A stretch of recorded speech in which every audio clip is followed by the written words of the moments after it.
Hey everybody, welcome back to another Rad Tattoo Academy tutorial video for the young budding tattooer, for the experienced tattooer who likes a different perspective, or for the tattoo enthusiast that just wants to learn how it's made. So, I am Robbie Ripoll, as always. With me, Jeremy Jones. What's up? Apprentice extraordinaire, Yes. And he's moving up very big in his tattoo apprenticeship right now. He just graduated actually today from just doing black silhouettes and solid color blends to doing tattoos that have lines that don't stand next to black. And I'll explain a little bit about that to you in the process while we watch the video as to why I teach the way I teach. But yeah, so today we're doing a video on this tattoo. Yeah, right there, man. We did that About a week a old. week ago, yeah, like a week and a day ago. And yeah, so we have this video here. We're gonna go through and talk about the process and so on and so forth. You're gonna learn some stuff. Yeah, and then you might just have some fun. Figure it out. Okay. All right, here we go. Well, all right. So here we are. There's that handsome son of a bitch there, laying down with those crystal blue eyes. Yeah, buddy. I don't even know what the fuck we're talking about, but you can see I've already got the stencil on there. So what I did with this one, we found an image that he really loved that someone had tattooed on them, and then I used Pony Lawson's tattoo stencil app and took a photograph of that image. I turned it into the tattoo stencil app. One of the reasons why I do that is to start to create a different image than the tattoo that we ripped this from. Because I like to be 100% straightforward with all this. I don't steal tattoos, and I won't trace somebody else's tattoo line for line exact, unless the client has a reasonable explanation for that and we agree on that going forward. So what I did with this was just to get a feeling. I made that tattoo stencil app image, which, like I said, I put it in the tattoo stencil app because it kind of fucks up the image a little bit and makes it, rough looking. So it starts the process of changing it. Then what I did is I went on with Sharpies and just kind of developed that scratchy style that it's got to it. Yeah, it's kind of like that messy. I like that really kind of messy, not symmetrical style. It's like kind of like black metal font. I was about to say, like if you're some into metal stuff. metal, like death metal band names, they're illegible. They just look really messy and cool. I love that stuff. Chaotic. Yeah, chaos. Yeah, chaos. A sense of order in the chaos. Yeah. So yeah, it looks like we're just dicking around and talking a lot on a lot of this video, but that's cool because it's a short tattoo. The tattoo from start to finish was about 30 minutes. Yeah, actually it was less because we already clipped some off of this and then we talked a lot during this. So, hey there, take that cough. Yes, sir. Bless me.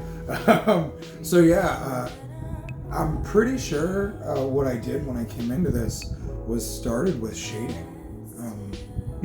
I think I just went in with a mag and just started doing this back and forth type. And he did film, or we thought we filmed him actually drawing this on with the Sharpies, but we went ahead and didn't hit record. So. Mega fail. That's the second time in a week that I've done that.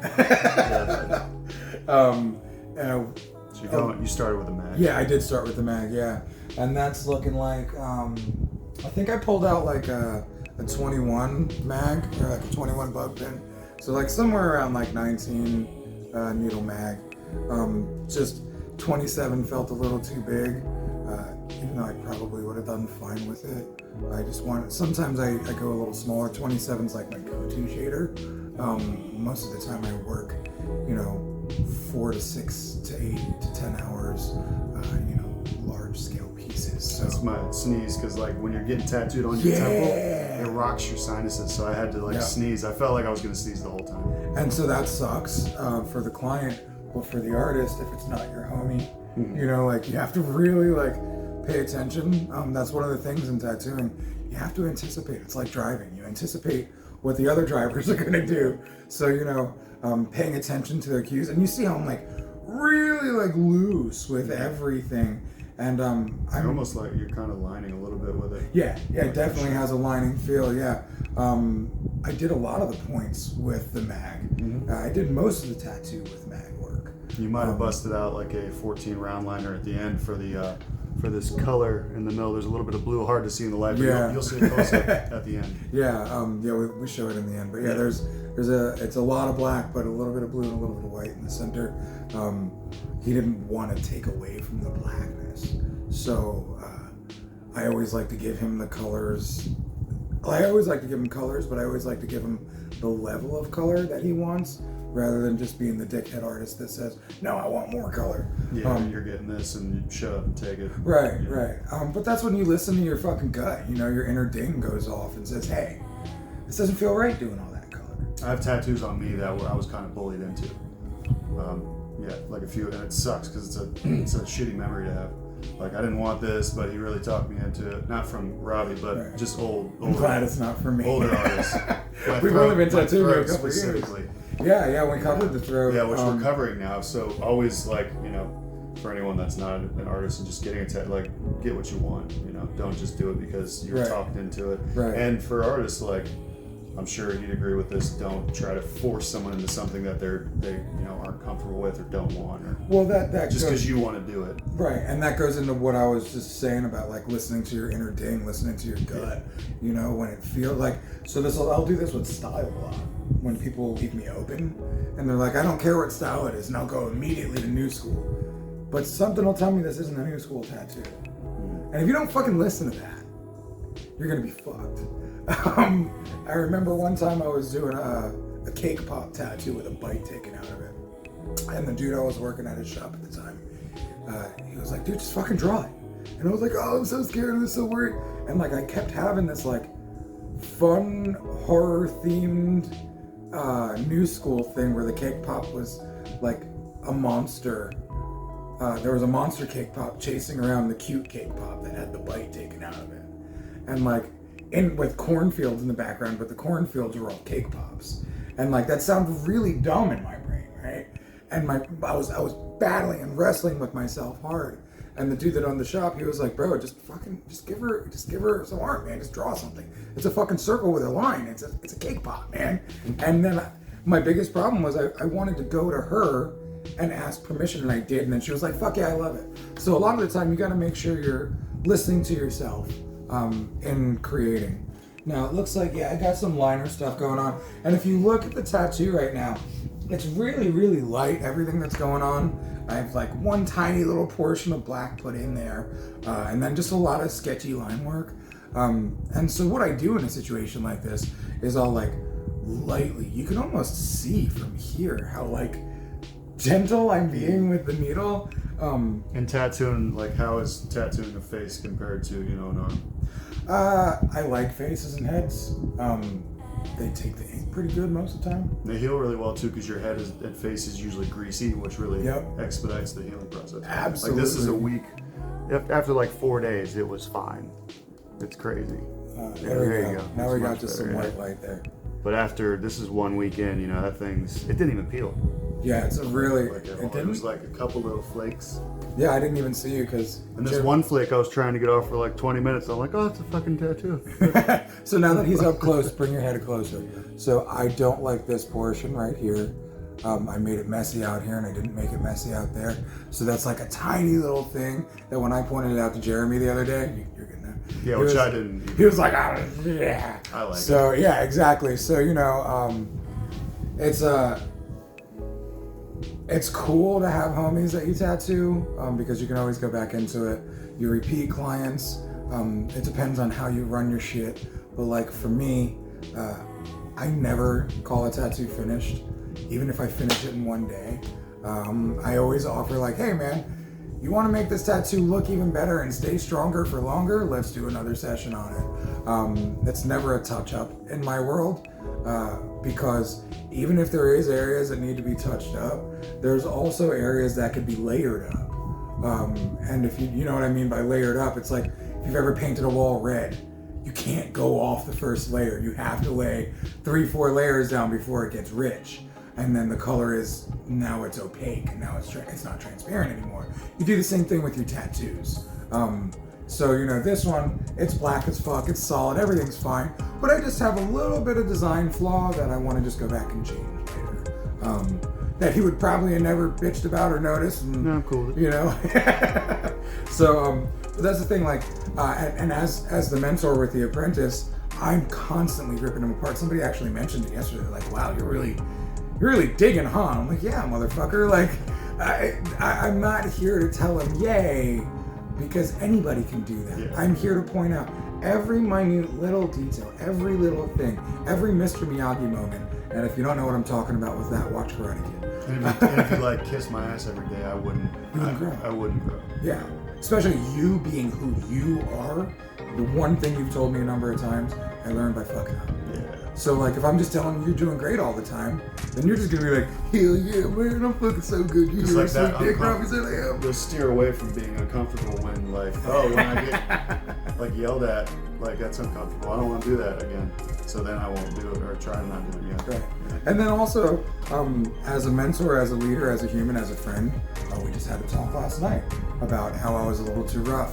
And he, like, and to have this dude be like, I didn't really like the way you came at me.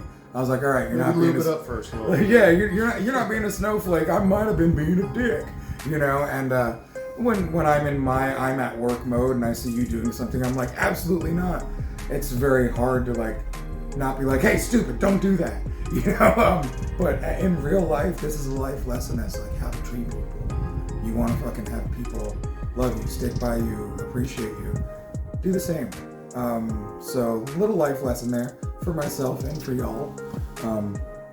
But yeah, so I mean, it's hard to narrate this tattoo because it's so straightforward. It's pretty straightforward. You know what I mean? I mean, you can see that I've laid my notes out. When I say notes, these gray lines, these really soft light lines. And if you watch when I put the black in, it looks like I'm actually going a lot harder in the paint. Like, it looks like I'm making it stick more rather than the really soft, light, fluffy stuff I was doing at the beginning.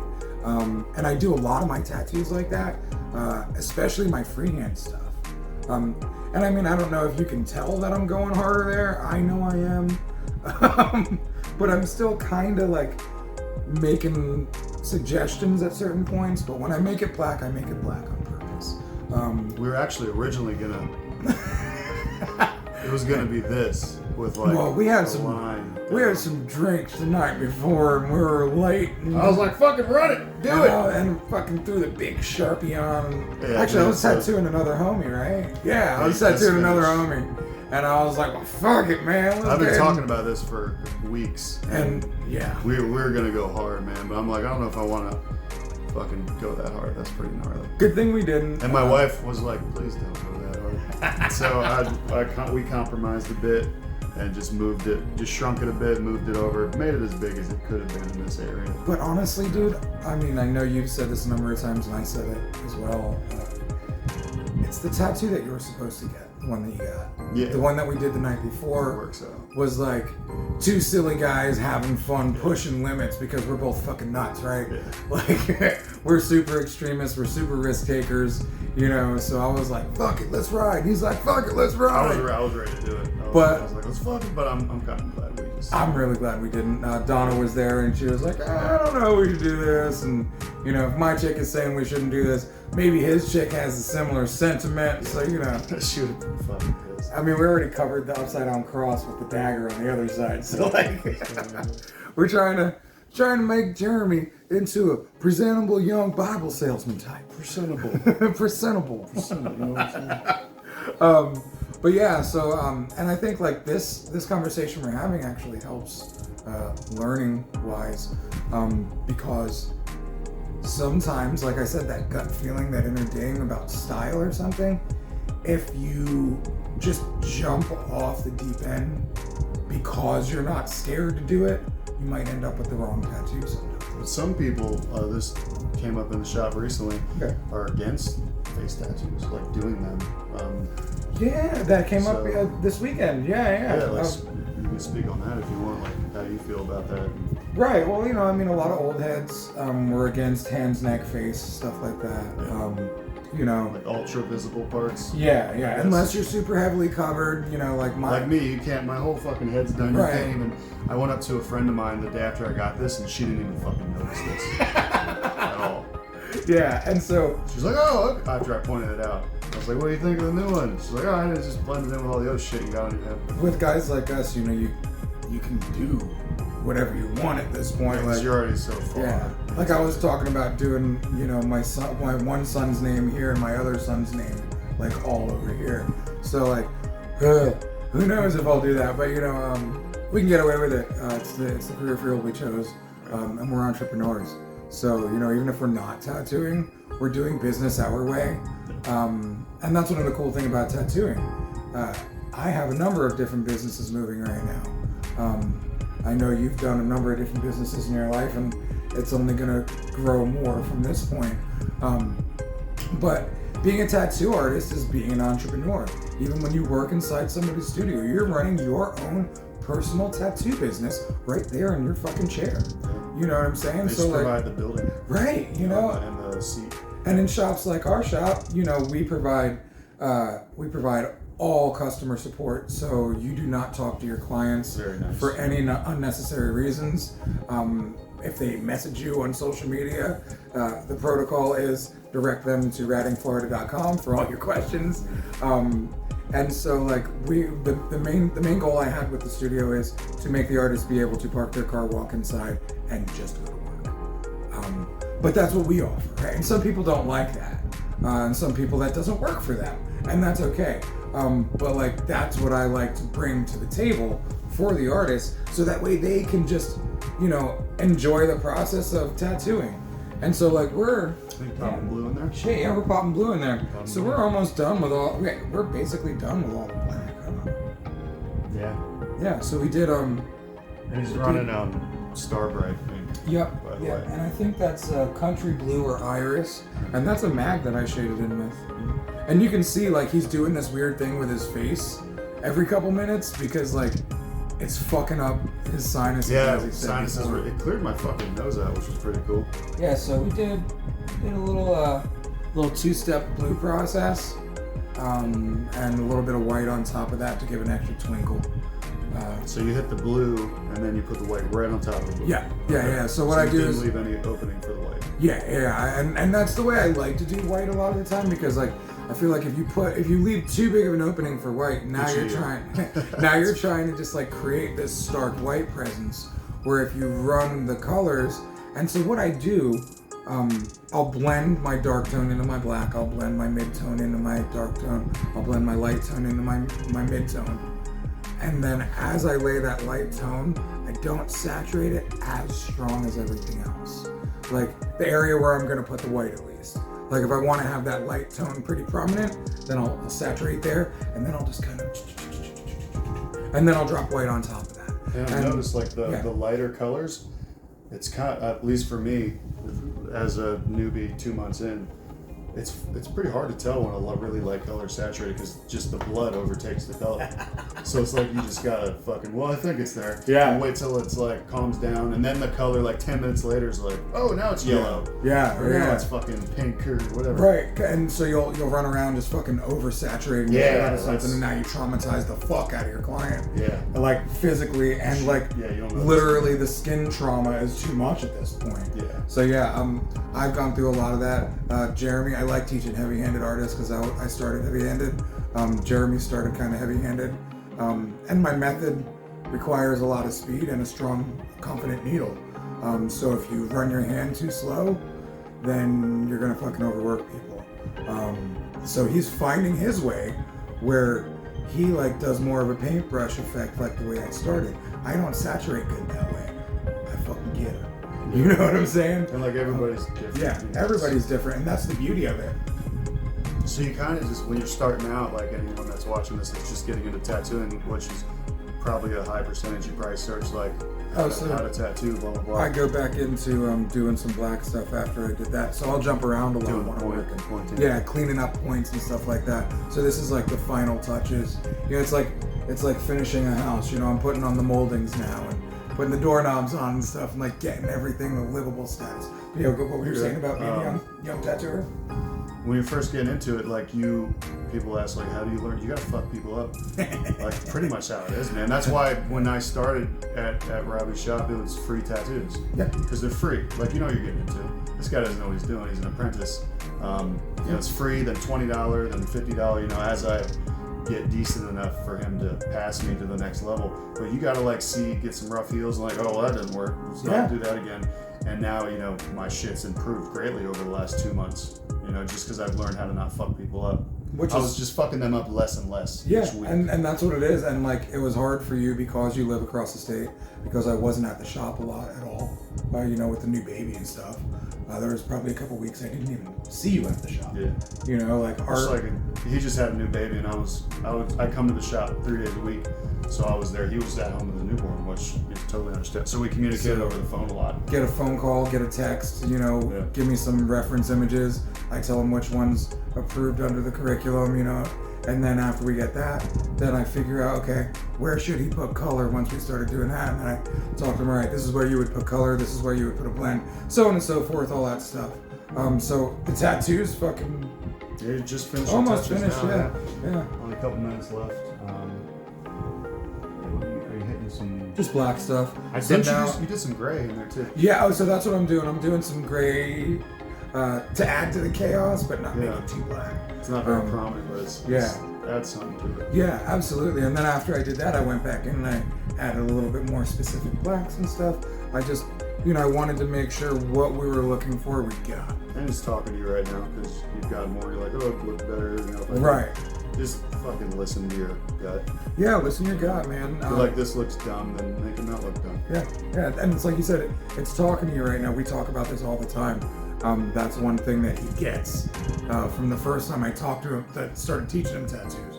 I was like, you know, I'm doing this, and this. He's like, it'll talk to you. And I'm like, yup, that's exactly it. Like it'll tell you what it means. Yeah. Don't overthink it. Like, that's a big thing I've learned from him is just fucking tattoo. Just tattoo. And just don't, you know, you're gonna get nervous initially. Like I was super fucking nervous first time.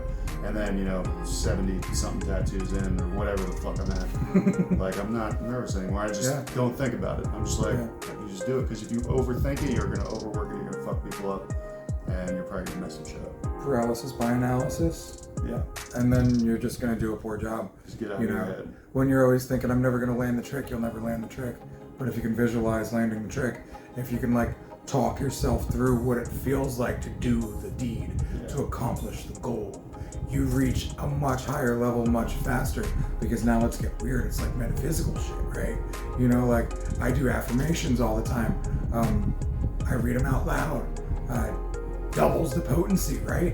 When you hear your own voice saying things. How many times you had a great idea in your head, you say it, and then you're like, that's stupid. Because you say it out loud and you're like, oh, that sounds different. But the exact adverse happens when it's something amazing. And you're like, wow, that's a great idea. And then you hear it and you're like, wow, I'm kind of fucking brilliant. And the placebo effect's a real fucking thing. Absolute real thing. So if you gotta have confidence in tattooing also. Yep. You know, or you're just gonna, I've had like off days and I can tell. Yeah, you just had one the other day. Yeah. And it's funny, he went into the last tattoo of that day so distraught. And I was tattooing 2 big ass tattoos back to back Friday, Saturday. So I didn't really have much time for him. But he kept coming in. When I work on a big tattoo, I get stuck. You know, I'm like, yeah, give me 5 minutes. 30 minutes later, I'm still not, you know, I'm in the zone, right? So he was waiting around for me and he was about to just say fuck it and start tattooing. I was like, no, motherfucker, I told you wait. And so he waited a couple minutes. We went in the back. I grabbed the iPad and showed him exactly what to do, dude. And it was so fucking cool because I've been teaching him just do silhouette-y things, simple silhouette-y things. But the past couple weeks I've been showing you how to make silhouette-y things really cool with color and fucking dynamic placement of shapes and colors, shapes of colors and stuff. So colors are so fun. These are these leaves, and you can look at all this stuff on his Instagram. Yeah, at Jeremy Jones Tattoo if you want to see the progression and see what we're talking about. So yeah, she brought in a fucking plant with her leaves. So he took photos, worked off the leaves, and then I just showed him. I was like, outline it in the green, and then shade it all in the green and leave these spots open and put the lighter green, and then this other leaf that has that whitish spot and the stripe. She brought a fucking plant. It was like, I want these 3 leaves, and I want this leaf, and I want this leaf to be combined with this other leaf. I'm like, oh my god, what the fuck are you gonna do? I'm gonna break this lady's arm. I'm gonna fucking murder her. You did a great job. Suck. And then so excited. It ended up being one of my favorite tattoos that I've done because it's so fucking cool and it was so simple. Right. It's like the easiest fucking shit. But the shitty part was half the day he was fucking in his head and worried about it. Yeah, I was so fucking worried about it. I was overthinking it. Yeah, overthinking everything. Yeah. One of the things I started talking about that I kind of jumped away from when I do the Sharpie stuff, I do that light, I call it speed lining, and I quick line everything just so I have my image there, and then I build off of that, and then I add the bold lines on top of all of it. Which I swear to God we'll get a good shot of that next time. Yeah. So this is a little close-up I took right before we started the video, just kind of yeah, this is a week old, healed. 6 days. Yeah, it's not doing bad. No, 7 days. No, it was Sunday when we did it? I think it was Sunday. So a week. Yeah, a week. Yeah, a week. Yeah. So this is Jeremy's beautiful face tattoo. It's my beautiful banner behind him. Yeah, and yeah, so hopefully this tattoo helped you guys some. Hopefully it gave you some good insight on. It was a pretty straightforward one this time, you know. It's sometimes delivering a simple tattoo isn't as simple as just lines, black. You know, you can play around with it a little bit. Like I formed this tattoo as we were doing it. Remember, like I said, we took it off of a reference of somebody else's tattoo, so I wanted to make it so different from that tattoo, but still have the same vibe and feeling that he got when he looked at that original image. So yeah, this is where we are with it. I think we're shooting for every other Monday. Every other Monday we're gonna put a video out. Every Monday I put videos out on the Rad Movement. One of the videos I'm gonna do is me and the Chad are gonna go and get vasectomies. So we're gonna do a vlog of the vasectomy journey there. At one point in time we're gonna start doing the music on the back porch of the shop. So the Rad Movement is all things rad in my life that I want to share with the world of the internet. So yeah, so enjoy that handsome tattoo one more time. Remember, it's only a week old, and it's going to calm down even more. And so then we'll hit it again in a yeah. couple months. You know? And if your tattoos aren't perfect, it's okay to go back into them. Scar tissue is the one thing that you're kind of fucked on, but you can use Mederma. If you do scar somebody up real bad, have them use Mederma over and over again. That can diminish some of it. Bill said he said crushed up ibuprofen. Crushed up aspirin or ibuprofen, like just rub it on. It's a paste, yeah. Yeah, like a paste, fucking aspirin and ibuprofen paste. And that'll help diminish some scar tissue too. But yeah, sometimes tattooing over the scar tissue after it's had time to really heal and settle in will diminish the scar tissue. So try not to scar people up. That's the biggest problem. That's one thing you can't undo. But if some color falls out, if you miss some lines or something, if something wobbles, shapes are weird, or if you just fucked up the whole entire art of it, you can cover up anything. You just can't take back scar tissue. So yeah, but this is it. A week healed, looking good, looking happy, looking healthy.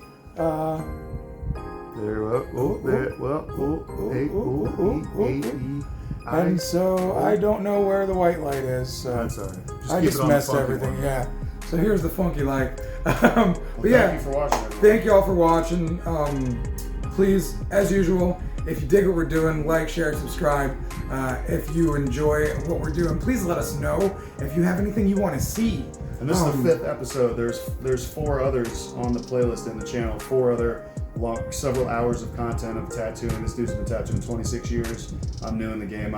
There's just so much information in just the 5 videos we have up now. Yeah, so absolutely. Check those out. And we're not planning on stopping. Yeah, we're going to be episode 100 before we know it. Yeah, like, share, subscribe. Ask us questions if you need to know something. If you're interested, if you're concerned, if we respond to fucking every single comment. Everything. So thank you again. Have a great day. We love you. Robbie Ripoll, Jeremy Jones, the Rad Movement YouTube, Rad Ink Tattoo Florida. We're just fucking killing it, man. Jeremy Jones Tattoo on the Instagram. That's it, man. Rad Ink Florida, not Rad Ink Tattoo Florida. What the fuck am I thinking? I don't know. Have a great day, guys. Love you. Later, dudes.